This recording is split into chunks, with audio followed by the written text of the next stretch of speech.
اعوذ باللہ السمیع العلیم من الشیطان اللعین الرجیم بسم اللہ الرحمن الرحیم الحمد للہ وکفی وسلام علی عبادہ الذین اصطفی اما بعد فقد قال اللہ سبحانہ وتعالی فی محکم کتابہ المبین بسم اللہ الرحمن الرحیم قل لئن اجتمعت الانس والجن علی ان یاتوا بمثل ھذا القرآن لا یاتون بمثلہ ولو کان بعضهم لبعض ظہیرا۔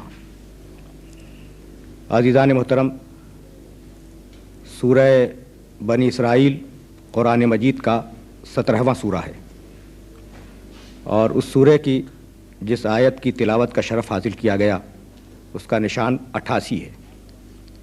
ارشاد ہوا کہ قل کہہ دو لئن اجتمعت الانس والجن، اگر ساری دنیا کے انسان اور ساری دنیا کے جنات مل کر جمع ہو جائیں علی ان یاتوا بمثل ھذا القرآن، کہ وہ اس قرآن کی مثل کوئی کتاب بنا کر لائیں، لا یاتون بمثلہ، تو وہ اس کتاب کی مثل بنانے پر قادر نہیں ہے، نہیں بنا سکتے۔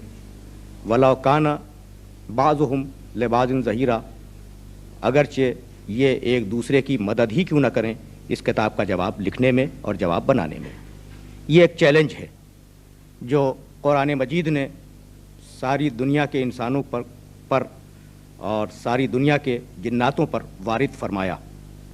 ایسا نہیں ہے کہ یہ چیلنج فقط اس عہد کے جنوں پر اور اس عہد کے انسانوں پر وارد کیا گیا تھا، بلکہ جہاں جہاں تک یہ زمانہ جائے اور جہاں جہاں تک یہ اسپیس مکان جائے وہاں وہاں تک یہ چیلنج بھی جائے گا۔ اس کا مطلب یہ ہے کہ پروردگار عالم اپنے نبی کی نبوت پر ایک سند کو اسٹیبلش کرنا چاہ رہا ہے۔ دیکھیے، دنیا میں یہ دستور ہے کہ اگر کوئی شخص کسی شخص کو نمائندہ بنا کر بھیجے اپنے کام کے سلسلے میں تو اس شخص کے پاس اس کی نمائندگی کی سند کا ہونا ضروری ہے۔ ہمارے سماج میں، ہمارے معاشرے میں جب ایک ملک سے کوئی سفیر دوسرے ملک میں جاتا ہے تو سربراہ کے سامنے اسناد سفارت پیش کرتا ہے۔ اگر آپ کسی محکمے میں ملازمت کے لیے درخواست دیں تو اپنی کوالیفیکیشن کے سلسلے میں آپ کو ڈگریز پروڈیوس کرنی ہوتی ہیں، تو یہ سند، یہ ڈگریاں، یہ سرٹیفکیٹس، یہ اسناد سفارت، یہ ثبوت ہیں اس بات کا کہ آپ جس جاب پر متعین کیے جانے والے ہیں یا جس جاب پر متعین ہیں اس کی اہلیت رکھتے ہیں۔ پروردگار عالم ظاہر ہے کہ جب کسی انسان کو اپنی نمائندگی دے کر اس دنیا میں بھیجے گا تو یقیناً کامن سینس کی بات ہے اور عقل عام کی بات ہے کہ انسان یہ سوچے گا کہ واقعاً اس کے پاس نمائندگی ہے یا نہیں ہے۔ تو وہ نمائندگی جو کسی انسان کو اللہ کی طرف سے ملی، اس نمائندگی کی سند کے لیے جس شے کو پروردگار عالم اس کے ساتھ کرتا ہے اس کا نام ہے معجزہ۔ معجزہ لغت کی اصطلاح میں اس کام کو کہتے ہیں کہ انسان کو کسی کام کو انجام دے اور دوسرے لوگ اس کام کو انجام دینے سے عاجز ہوں، یہ ہے لغت کی اصطلاح۔ اور اصطلاح شریعت میں معجزہ اس عمل کو کہتے ہیں کہ جسے ایک انسان اس اطمینان کے ساتھ انجام دے کہ مجھے اللہ نے تمہارے پاس بھیجا ہے اور میرے پاس اس اللہ کے بھیجے جانے کی سند یہ ہے کہ میں یہ اہم ترین کام تمہارے سامنے انجام دے رہا ہوں۔ تو اصطلاح شریعت میں معجزہ اس عمل کو کہتے ہیں جو خدائی عہدے کے دعوے کے ساتھ مقرون ہو، متصل ہو، یعنی انسان جب آئے تو خدائی عہدے کا دعویٰ لے کے آئے کہ مجھے اللہ نے بھیجا ہے۔ سند کیا ہے؟ میرے بھیجے جانے کی، میں اس کام کو انجام دے سکتا ہوں، لیکن ایک شرط ہے، معجزے کے لیے ایک شرط ہے۔ وہ شرط یہ ہے کہ وہ کام جو نوازمی سے فطرت کو توڑ دے، وہ کام جو قانون طبیعت کو توڑ دے، وہ کام جو قانون علت و معلول کو توڑے، کاز اینڈ افیکٹ کے قانون کو جو پوری دنیا میں رائج ہے، وہ کام جو اسے توڑ دے، اس کام کے لیے یہ ضروری ہے کہ وہ مطابق عقل ہو اور مطابق نص ہو۔ میں مثال آپ کے سامنے پیش کروں۔ اگر مطابق عقل اور مطابق نص نہ ہو تو اس کام کو پھر معجزہ نہیں کہا جائے گا۔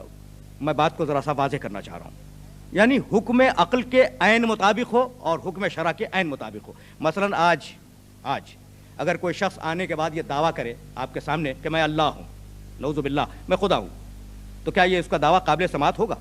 عقل یہ حکم لگاتی ہے کہ کوئی انسان خدا نہیں ہو سکتا، تو وہ اس دعوے کے ساتھ کتنا ہی بڑا اہم کام کیوں نہ کر کے دکھلائے، وہ دعویٰ چونکہ قابل سماعت نہیں ہے اس لیے اس کام کا نوٹس نہیں لیا جائے گا، چونکہ حکم عقل یہ ہے کہ انسان خدا نہیں بن سکتا۔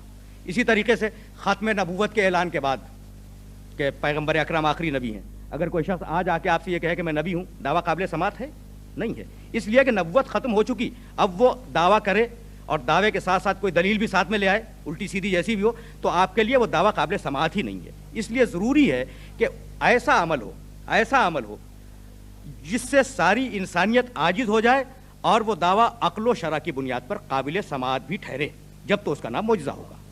اچھا، اب معجزے کی ضرورت کیا ہے؟ ابھی میں نے تمہید میں جملہ عرض کیا، معجزے کی کیا ضرورت ہے؟ یہ دنیا کی رنگینیاں، یہ اس کی رعنائیاں، یہ اس کے نشیب و فراز، کتنے چھوٹے چھوٹے عہدے ہیں جن کی انسان تمنا رکھتا ہے، کتنے چھوٹے چھوٹے عہدے ہیں، منصب ہیں جن کا لالچ انسان کے ذہن میں ہے، انسان کے نفس میں ہے، لالچ تو ہے۔ تو اب وہ عہدہ جو خدائی عہدہ ہے، کیا اس کا لالچ دنیا میں نہیں ہوگا لوگوں کے ذہن میں؟ اسی لیے آپ اگر تاریخ ادیان و ملل کو دیکھیں اور تاریخ انسانیت کو دیکھیں تو آپ کو اندازہ ہوگا کہ ہر عہد میں سچے مدعیان نبوت کے ساتھ جھوٹے مدعیان نبوت بھی ہمارے سامنے آتے ہیں۔ جب سچے مدعیان نبوت بھی ہیں، سچے نبوت کے دعویٰ کرنے والے، اور جھوٹے مدعیان نبوت بھی ہیں، تو اب وہ خط فاصل کیا ہو، وہ سرحد کیا ہو کہ ہم یہ طے کریں کہ یہ سچا ہے اور یہ جھوٹا ہے؟ اب وہی خط فاصل ہے جس کا نام پروردگار عالم نے آیت رکھا ہے قرآن مجید میں، بینہ رکھا ہے قرآن مجید میں، اور ہماری اصطلاح میں اس کا نام ہے معجزہ۔ یہی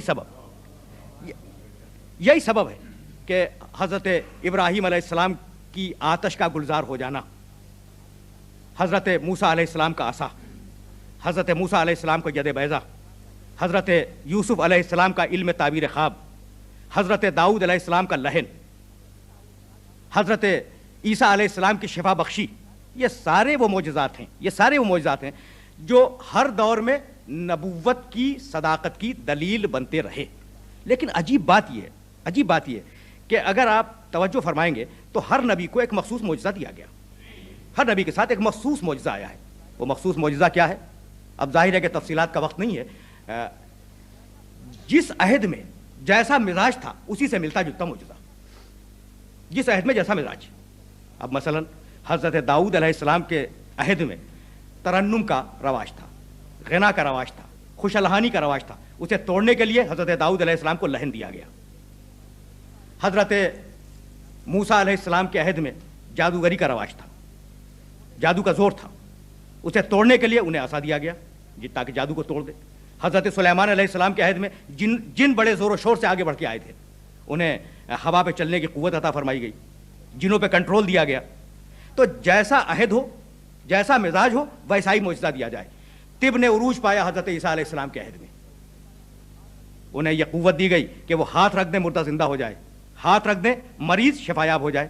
تو نتیجہ یہ نکلا کہ ہر عہد کے مزاج کے مطابق اور ہر عہد کی کیفیت کو اور اس عہد کے کمال کو سامنے رکھ کر پروردگار عالم نے اپنے انبیاء و مرسلین کو معجزات عطا کیے۔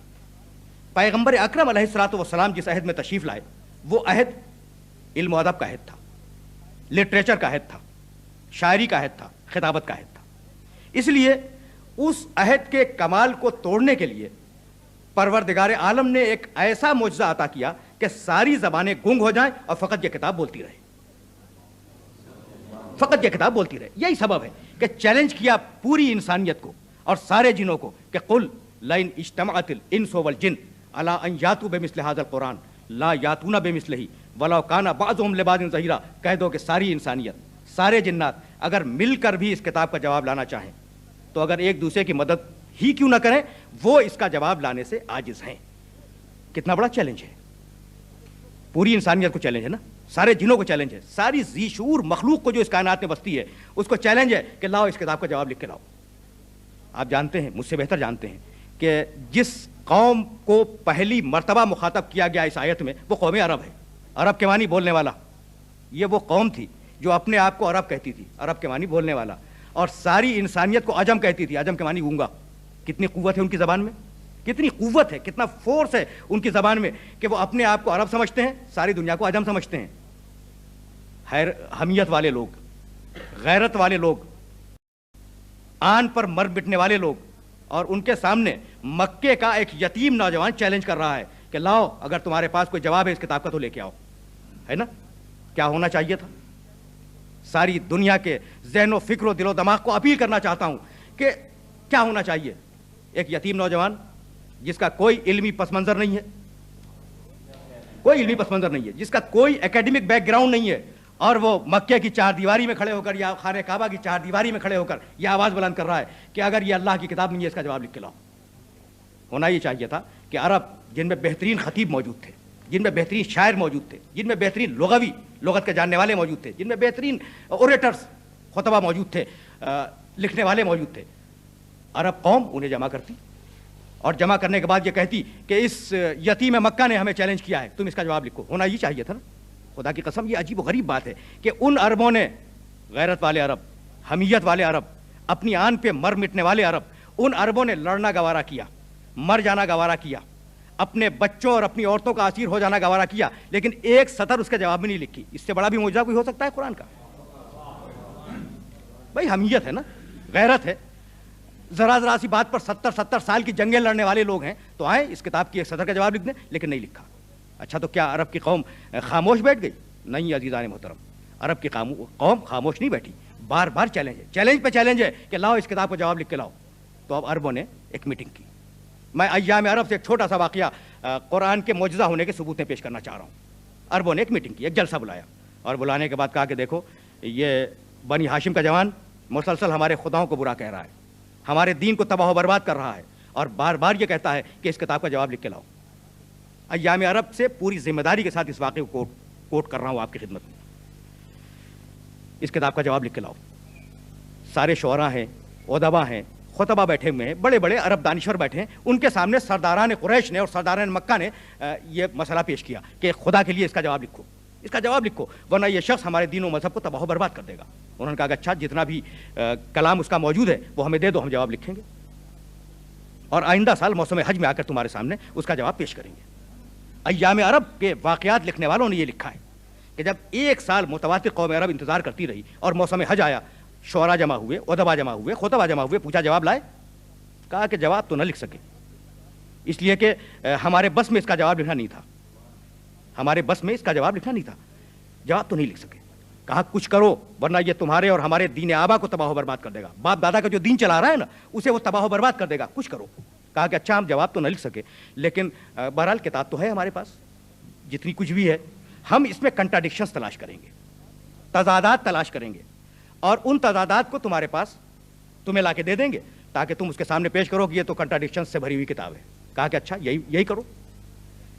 ایک سال پھر گزرا, جب دوسرے سال موسم حج میں خانہ کعبہ کی چہار دیواری میں وہ ادیب, وہ شاعر, وہ خطیب سب جمع ہوئے, تو سرداران قریش آئے. کہا جواب لائے؟ کہا کہ جواب کے لیے تو ہم معذرت کر چکے تھے. کہا اچھا کمنٹس لائے, تنقید, تضادات؟ کہا کہ جھنجلا کے کہا کہ جب کتاب میں تضاد ملے ہی نہ تو کہاں سے لے کے آئیں, جب تضاد نہ ملے تو ہم کہاں سے لے کے آئیں. کہا خدا کے لیے کچھ کرو, ورنہ اب اگر تم نے اس کے خلاف, اس کتاب کے خلاف کوئی بند نہ باندھا, کوئی باڑھ تیار نہ کی تو ہم تمہاری گردنوں کو قلم کر دیں گے. کہا کہ اچھا اب ہم کچھ سوچتے ہیں اس کتاب کے متعلق, بہت سنجیدگی کے ساتھ ہم کچھ سوچتے ہیں. ایک سال کی مہلت اور لی, اب یہ تیسرا سال ہے, پورا سال گزرا. عرب سردار انتظار کرتے رہے, پھر موسم حج آیا, پھر عکاس کا میلہ لگا, پھر خانہ کعبہ کے قریب شاعر, ادیب, خطبہ اور دانشور جمع ہوئے. سردار آئے, کہا کہ تم نے کوئی بندوبست کیا؟ کہا کہ ہاں اب کی بندوبست کیا ہے, یہ وہ منزل ہے جہاں کے لیے میں نے آپ کو زحمت دی, اب کی ہم نے کوئی بندوبست کیا. کہا کیا؟ کہا بندوبست یہ کیا ہے کہ جب ہم نے یہ کتاب پڑھی تو اس کتاب میں ہمیں 4 لفظ ایسے ملے جو آؤٹ آف ڈیٹ ہے, متروک ہے, اب استعمال نہیں ہوتے. کہا بس وہ 4 الفاظ دے دو اور ہم جا کر مسلمانوں کی اس رسول کے سامنے ان الفاظ کو پیش کریں گے اور کہیں گے کہ اب تو یہ الفاظ استعمال نہیں ہوتے, یہ آؤٹ آف ڈیٹ ہے. یہ تم کیا کتاب لے کے آئے ہو جس میں متروک الفاظ استعمال کیے گئے ہیں؟ آپ متوجہ ہیں نا کہ الفاظ غلط نہیں ملے, غلط الفاظ نہیں ملے, فقط آؤٹ آف ڈیٹ متروک الفاظ ملے. اب متروک الفاظ کا مطلب کیا ہے؟ یعنی کبھی کسی زمانے میں کسی زبان میں کوئی لفظ رائج ہو اور اب وہ لفظ استعمال نہ کیا جاتا ہو. مثلا مشہور و معروف مصرع ہے نا, ٹک ہرس و ہوا کو چھوڑ میاں, مت دیس بدیس پھرے مارا. تو یہ ٹک یہ لفظ اب اردو زبان میں استعمال نہیں ہوتا، لیکن ایک معروف استاد نے شعر کہا ہے تو غلط تو نہیں کہا اس نے، اس کے زمانے میں یہ لفظ استعمال ہوتا تھا، اب استعمال نہیں ہوتا، یعنی غلط نہیں ہے، فقط آؤٹ آف ڈیٹ ہے۔ تو 4 لفظ چن کے لائے پوری کتاب سے، اور وہ بھی غلط الفاظ نہیں تھے، آؤٹ آف ڈیٹ تھے۔ کہا کہ وہ الفاظ دے دو، کہا سنو پہلا لفظ سنو، پہلا لفظ سنو، ہوزوا، ہائے حوض، زے واو الف۔ ہوزوا کے معنی ہے مذاق اڑانا، استہزاء، استہزاء۔ قرآن میں آیا یتخذون آیات اللہ ہوزوا، سورہ بقرہ میں لوگ اللہ کی نشانیوں کا مذاق اڑاتے ہیں۔ کہا کہ اب تو ہوزوا کا لفظ استعمال نہیں ہوتا عربی زبان میں، یہ تو آؤٹ آف ڈیٹ ہے، اس کی جگہ استہزاء کا لفظ استعمال ہوتا ہے۔ کہا دوسرا لفظ، کہا کبار، کاف بے بے الف رے، کبار، سورہ نوح میں استعمال ہوا ہے۔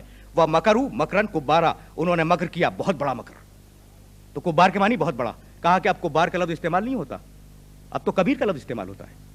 ایک لفظ ہوزوا، دوسرا لفظ کبار۔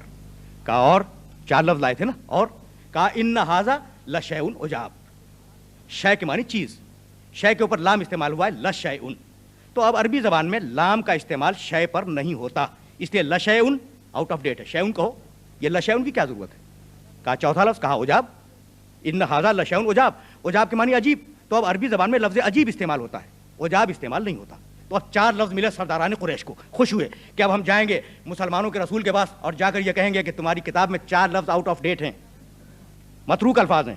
پہلا لفظ ہوزوا، مذاق اڑانا، دوسرا لفظ کبار، بڑا، تیسرا لفظ لشیء، شے کے اوپر لام، چوتھا لفظ عجاب، عجاب کے معنی عجیب۔ آئے سرداران قریش، آئے پیغمبر اکرم کی خدمت میں، پیغمبر اکرم بالوں کے خیمے میں خانہ کعبہ کی 4 دیواری کے قریب تشریف فرمائے، آئے، اور ان کے ساتھ ایک بڑا مجمع آیا، ایک بھیڑ آئی، یہ دیکھنے کے لیے کہ نعوذ باللہ آج مسلمانوں کا رسول رسوا ہونے والا ہے۔ آئے اور آنے کے بعد کہنے لگے، نام لے کر، پیغمبر کا نام لے کے کہنے لگے کہ ہم تمہاری کتاب پر اعتراض لے کے آئے ہیں۔ بے اختیار پیغمبر نے سر اٹھایا، اور سر اٹھانے کے بعد آواز دی کہ تم میں کوئی سینئر شخص ہے، کوئی مسن عمر رسیدہ شخص، اسے لے کے آؤ، اسے جواب دوں گا۔ نبی یہ نہیں پوچھتا کہ تمہارا اعتراض ہے کیا، نبی یہ نہیں پوچھتا کہ تمہارا اعتراض ہے کیا، یعنی اگر قرآن معجزہ ہے تو نبی بھی معجزہ ہے، اگر قرآن معجزہ ہے تو وہ شخص جو منصب نبوت پہ فائز ہے وہ بھی معجزہ ہے۔ جاؤ کسی عمر رسیدہ شخص کو لے کے آؤ، اسے جواب دوں گا تمہارے اعتراض کا۔ زید اپنے زمانے کا مسن دانشور جو لغت کا ماہر تھا، لاکھوں اشعار عرب اسے یاد تھے، ادیب تھا بہت بڑا، نقاد تھا، اسے لے کے آئے۔ پیغمبر تشریف فرما ہے، زید داخل ہوا پیغمبر کے خیمے میں۔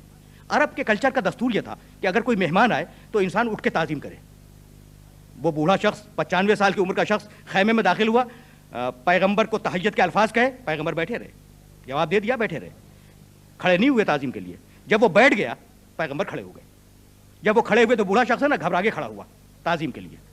جیسے ہی وہ کھڑا ہوا پیغمبر فوراً بیٹھ گئے، جیسے ہی پیغمبر بیٹھے وہ بوڑھا شخص گھبرا کے بیٹھ گیا، جیسے ہی وہ بیٹھا پیغمبر پھر کھڑے ہو گئے، پیغمبر کا کھڑا ہونا تھا، گھبرا کے وہ پھر کھڑا ہوا۔ یہ 3-4 مرتبہ جب پیغمبر اٹھے اور بیٹھے، اسے بھی اٹھنا پڑا، بیٹھنا پڑا، بوڑھا شخص تھا نا چڑچڑا گیا۔ چوتھی مرتبہ گھبرا کے کہنے لگا، یا محمد اتتخذونی ہزوا، محمد تم میرا مذاق اڑا رہے ہو، یا محمد اتتخذونی ہزوا، محمد تم میرا مذاق اڑا رہے ہو، وانی شیخ کبار، حالانکہ میں بہت عمر میں بڑا ہوں، میں بڑا شخص ہوں، وان ھذا منک لشیء عجاب، اور تم جیسے شریف النفس اور شریف النسب انسان سے یہ چیز بہت تعجب کی بات ہے۔ تو وہ 4 لفظ اسی کی زبان سے ادا کروا دیے، وہ 4 لفظ اسی کی زبان سے ادا کروائے جن 4 الفاظ کے اوپر اعتراض تھا کہ یہ متروک ہیں۔ تو بتلانا یہی تھا کہ اگر قرآن مجید معجزہ ہے تو پھر وارث قرآن بھی معجزہ ہے۔ اچھا تو کیا قرآن مجید میں یہ طے ہے کہ فلاں حصہ معجزہ ہے اور فلاں حصہ معجزہ نہیں ہے؟ نہیں عزیزان محترم، یہ طے نہیں ہے، خدا کی قسم یہ بات طے نہیں ہے کہ اتنا ٹکڑا تو معجزہ ہے اور اتنا ٹکڑا معجزہ نہیں ہے۔ پانی، ایک قطرہ بھی پانی ہے، ایک سمندر بھر وہ بھی پانی ہے، ایک دریا بھی پانی ہے، ایک گلاس میں ایک ظرف میں پانی اگر رکھا ہوا ہے وہ بھی پانی ہے۔ اسی طریقے سے قرآن، آیت بھی قرآن ہے، سورہ بھی قرآن ہے، پورا کا پورا بھی قرآن ہے، آدھا بھی قرآن ہے، ثلث بھی قرآن ہے، ربع بھی قرآن ہے۔ اور چیلنج کیا قرآن مجید نے کہ اس کتاب کا جواب لکھ کے لاؤ۔ تو کیا یہ کہا کہ سورہ بقرہ جو قرآن کا سب سے بڑا سورہ ہے، جو سب سے بڑا سورہ ہے، اس کا جواب لکھ کے لاؤ، اور جو سورہ کوثر سب سے چھوٹا سورہ ہے اس کا جواب مت لکھو؟ یعنی سب سے بڑا سورہ قرآن مجید کا سورہ بقرہ، سب سے چھوٹا سورہ قرآن مجید کا سورہ کوثر، 3 آیتیں 10 الفاظ، 3 آیتیں اور 10 الفاظ. تو کیا سورہ کوثر کا جواب لکھو اور سورہ کوثر کا جواب لکھو اور سورہ بقرہ کا جواب مت لکھو؟ بڑے کا مت لکھو چھوٹے کا لکھ لاؤ، یا چھوٹے کا مت لکھو بڑے کا لکھ لاؤ؟ نہیں، معجزہ ہونے میں قرآن کی حد تک چھوٹائی بڑائی کوئی شے نہیں ہے. جب معجزہ ہونے میں قرآن کی حد تک چھوٹائی بڑائی کوئی شے نہیں ہے تو جو بھی وارث قرآن ہوگا اور صاحب قرآن ہوگا اس کے بچپنے اور بڑھاپے میں کوئی فرق نہیں ہوگا. وآخر دعوانا ان الحمدللہ رب العالمین. اس سلسلے میں اگر آپ حضرات کے ذہن میں کوئی سوال ہو تو میں آپ کی خدمت میں حاضر ہوں. جیسے آپ نے ارشاد فرمایا قرآن مجید ایک معجزاتی کتاب ہے، تو اس میں جو کوڈ ورڈس آئے ہیں یا آیت متشابہ جو ہیں اس کو ایک عام آدمی جو کہ بالکل تفصیل سے نہ سمجھ سکے تو وہ کس کی رہنمائی حاصل کرے؟ بہت عمدہ بات ہے جناب. 2 الگ الگ باتیں آپ نے پوچھی ہیں. پہلا سوال تو یہ ہے کہ متشابہ آیتوں کا اگر مفہوم سمجھ میں نہ آئے تو کس طریقے سے اس کے سلسلے میں رہنمائی حاصل کی جائے. اور دوسرا سوال یہ ہے کہ جو کوڈ ورڈز یعنی مقطعات غالباً آپ کی مراد ہوگی کہ مقطعات قرآنی الف لام میم کاف ہا یا عین صاد حام میم عین سین قاف، انہیں کیسے سمجھا جائے. تو جہاں تک مقطعات قرآنی کا سوال ہے، سارا عالم اسلام اس بات پر متفق ہے کہ یہ عبد اور معبود کے درمیان کچھ راز ہیں اور اس راز میں امت کو دخل نہیں دینا چاہیے. تو مقطعات کے سلسلے میں جہاں تک میری معلومات ہیں مفسرین نے خاموشی اختیار کی ہے. اب رہ گیا متشابہات کا مسئلہ. تو متشابہات کے سلسلے میں سورہ آل عمران کی غالباً 8ویں آیت ہے کہ هو الذی انزل علیک الکتاب منہ آیات محکمات ہن ام الکتاب واخر متشابہات فاما الذین فی قلوبہم زیغ فیتبعون ما تشابہ منہ ابتغاء الفتنہ وابتغاء تاویلہ. کچھ کتابیں محکمہ، کچھ آیتیں محکم ہیں، کچھ آیتیں متشابہ ہیں. جو محکم ہے وہ ام الکتاب ہیں، اور جو متشابہ آیتیں ہیں وہ لوگ ان متشابہ آیتوں کی پیروی کرتے ہیں جو فتنہ پھیلانا چاہتے ہیں اور اپنی مرضی کی تعویل قرآن مجید میں کرنا چاہتے ہیں. تو طریقہ یہ ہے کہ اگر کوئی آیت متشابہ ہے تو اسے محکم کے اوپر رد کر کے دیکھیں. رد کرنے کا مطلب ہے اسے فٹ کریں، اس کے اوپر منطبق کریں، اور اس کو منطبق کرنے کے بعد یہ دیکھیں کہ اس کا مفہوم کیا ہے. اب مثلا ید اللہ، اللہ کا ہاتھ قرآن مجید میں استعمال ہوا ہے. اب اللہ جسم و جسمانیات تو نہیں رکھتا، تو یہ آیت متشابہ ہوگی کہ ہاتھ کے معنی کیا ہیں. تو اب آپ کو عقل سلیم اور قضایائے بدیہیہ اولیہ یعنی وہ ساری منطقی باتیں جن کے اوپر ساری دنیا کے انسان متفق ہیں ان پر اس کو منطبق کر کے دیکھنا ہوگا کہ ہاتھ کے معنی کیا ہیں. تو ید اللہ جہاں بھی استعمال ہوا ہے قرآن مجید میں وہ ہے متشابہ. اگر آپ واقعاً ہاتھ مراد لے لیں تو اس کا مطلب یہ ہوگا کہ پھر اس کے سر بھی ہے، اس کی آنکھیں بھی ہیں، پھر وہ محدود بھی ہے، جہت کے اندر آتا ہے، اور جب جہت میں آتا ہے تو کسی مقام کے اوپر ہے. تو اس کا مطلب یہ ہے کہ وہ آیتیں جو متشابہ ہیں ان کے متعلق یہ طے نہ کریں کہ حتمی رائے میری یہ ہے اس آیت کے سلسلے میں، بلکہ انہیں محکمات کے اوپر رد کریں، محکمات پر منطبق کریں، اور اس کے بعد بھی یہ کہیں کہ واللہ عالم بالصواب، اللہ بہتر جانتا ہے کہ اس آیت کے معنی کیا ہیں. تو اس سلسلے میں گزارش یہی تھی کہ یہ قرآن مجید جس میں محکمات بھی ہیں، جس میں متشابہات بھی ہیں، جس میں مقطعات قرآنی بھی ہیں، اور آج تک یہ بات طے نہ ہو سکی کہ مقطعات کے معنی کیا ہیں. آج تک بہت سی ایسی آیتیں ہیں جن کے متعلق یہ طے نہیں ہو سکا کہ ان کا واقعاً حقیقی مفہوم کیا ہے. تو یہ کتاب اس عہد کے عربوں کے لیے پرابلم بن گئی، ایک مسئلہ بن گئی. لڑنا اس نے گوارا کیا، مرنا گوارا کیا، تباہ و برباد ہو جانا گوارا کیا، جملے کا جواب نہیں لکھا. پوری کتاب تو درکنار، جملے کا جواب نہیں لکھا. اچھا، تو اب میں آپ سے سوال کرتا ہوں کہ کیا آج جواب لکھ دیا گیا؟ نہیں لکھا گیا نا. تو قرآن فقط اس عہد کا معجزہ نہیں تھا، آپ کے بھی عہد کا معجزہ ہے. 1500 سال سے اس کا اعجاز جاری ہے، 1500 سال سے اس کا معجزہ ہونا جاری ہے. اور جب تک اس کا جواب نہیں لکھا جائے گا، اور جیسا کہ میں آئندہ کی گفتگو میں عرض کروں گا کہ کب تک جواب نہیں لکھا جائے گا، جب تک جواب نہیں لکھا جائے گا اس وقت تک قرآن مجید کے اعجاز کو کوئی شخص چیلنج نہیں کر سکتا. وآخر دعوانا ان الحمدللہ رب العالمین.